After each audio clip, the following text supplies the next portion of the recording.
কাশানে ইসরায়েলের গোপন হামলা, ইরান কি জবাবহীন? তেহরানে শঙ্কার ছায়া। ইরানের ভেতরেই এবার সরাসরি ক্ষেপণাস্ত্র হামলা।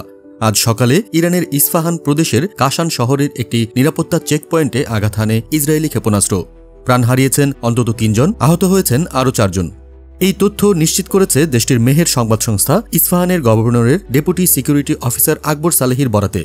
কিন্তু প্রশ্ন হচ্ছে, ইসরায়েলের এই হামলার পেছনের মূল উদ্দেশ্য কী এবং ইরানের ভেতরে এমন স্পর্শকাতর স্থানে এই ক্ষেপণাস্ত্র কিভাবে পৌঁছালো?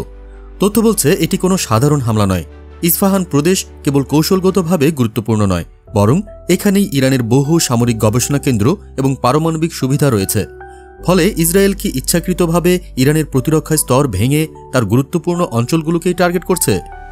তাসনিম ও আইএসএনএ এর মতো আরও 2টি শীর্ষস্থানীয় ইরানি সংবাদ মাধ্যমও এই হামলায় প্রাণহানির বিষয়টি নিশ্চিত করেছে, যদিও বিস্তারিত তথ্য এখনও প্রকাশ করেনি। বিশ্লেষকরা বলছেন এটি একক কোনো ঘটনা নয়, বরং সামগ্রিকভাবে চলমান ইরান ইসরায়েল যুদ্ধের নতুন একটি ধাপ। আমরা জানি গত কয়েকদিন ধরে ইরান জুড়ে চলা ধারাবাহিক ইসরায়েলে আঘাতে প্রাণ হারিয়েছে 220 জনেরও বেশি মানুষ। এর মধ্যে কমপক্ষে 70 জন নারী ও শিশু। এই সংখ্যা বাড়ছেই, আর তাতে প্রশ্ন উঠছে, এই যুদ্ধ কি আর সীমান্তে আটকে নেই? এখন কি এটি ইরানের ভেতরে ঢুকে পড়ছে? আরও একটি গুরুত্বপূর্ণ দিক হল, ইরান বারবার বলে আসছে যে তাদের প্রতিরক্ষা ব্যবস্থা প্রস্তুত এবং তারা যে কোনো আগ্রাসনের জবাব দেবে। তাহলে প্রশ্ন হচ্ছে, ইসরায়েলের এই হামলা কি ইরানের নিরাপত্তা ঘাটতির প্রমাণ, নাকি এটা ইচ্ছাকৃতভাবে প্রতিরোধ না করার কৌশল?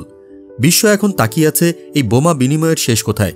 মধ্যপ্রাচ্যের এই উত্তেজনা কি শুধু ইরান ইসরায়েলে সীমাবদ্ধ থাকবে, নাকি আরও বড় সংঘাতে রূপ নিতে যাচ্ছে? আপনারা দেখছিলেন প্রতিদিন সকাল।